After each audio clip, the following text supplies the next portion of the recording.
Alistair Scott. Thank you. Thank you, Mr. Speaker. I'd like to focus on the bill for a minute and specifically discuss some of the ideas that Stuart Nash was talking about earlier when he was trying to suggest that this tainted capital gains portion of the bill somehow enabled capital gains to be distributed that would otherwise be taxable. Well, in fact, sir, the opposite is true. That piece of the bill enables gains of a capital nature to be distributed as capital sums, rather than, as is the case today, as taxable distributions. So I just thought I'd clear that up for Mr. Nash at the outset. Other members have quite correctly said there's a lot going on in this bill. Jan Logie listed the whole gambit of affected legislation, and I'm not planning to do that.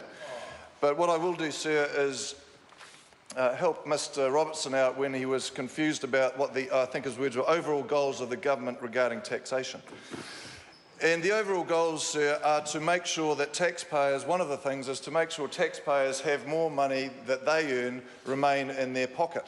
And that comes in relation to this bill to the rates that are set by way of this legislation. And Mr. Speaker, that is important. I haven't heard anyone on the opposition talk about the taxpayer. They're the people that we are taking money from and spending on their behalf to help those who are most in need. Mr. Speaker, the philosophy of this side, as I say, is to either keep rates the same or reduce them, and that is only going to happen if we have good public accounts. Accounts that are managed prudently and effectively, making sure that we hit surpluses, and, sir, as the House knows, projected surpluses in the next foreseeable are positive, rising to $6 and $7 billion in the next few years. And that enables us to think about options, whether it's to pay down debt or, coming back to the bill, sir, reduce income tax rates. Now, the alternative, of course, is, from the opposition, is to talk about universal basic income as being a core policy of the opposition. And I just thought I'd note that there's an article, actually, Mr. Speaker, in the Wall Street Journal of 4th and 5th of June of this year, which specifically discusses a guaranteed income for all. It's written by Charles Murray, who first talked about a UBI in 2006 for the House's interest.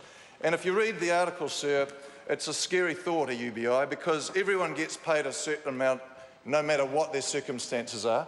There's no consideration for those who need it most. Or I am going to ask the member to come back. Well, I'm trying to... Come back to the bill. OK, sir. So what I'm saying, sir, is the opposition's policies in general... No, the member will come back to the bill.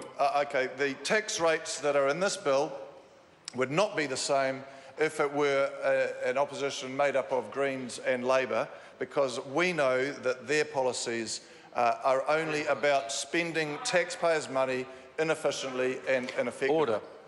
Order. I probably should have got to my feet to warn the member earlier. He actually started off his speech quite well. He stayed about a minute and a half on the bill, but since that time he has diverted a long way from it. What's not in it from the government perspective, he's gone through, and now he's going through what's not in it from the opposition perspective. Neither of those parts are relevant, as I've made clear to members earlier. Alistair Scott. Thank you, Mr. Speaker. So this bill does a number of things. It is going to be an interesting select committee process. There's going to be a lot of discussion, and it's a collegial select committee, and I look forward to that debate. The question is that the motion be agreed to. Those of that opinion will say aye. The contrary opinion will say no. The ayes have it. Taxation Annual Rates for 2016-17, Closely Held Companies and Remedial Matters Bill, first reading. The question is that the Taxation Annual Rates for 2016-17, Closely Held Companies and Remedial Matters Bill be considered by the Finance and Expenditure Committee. Those of that opinion will say aye. The contrary, no. The ayes have it. I call on Government Order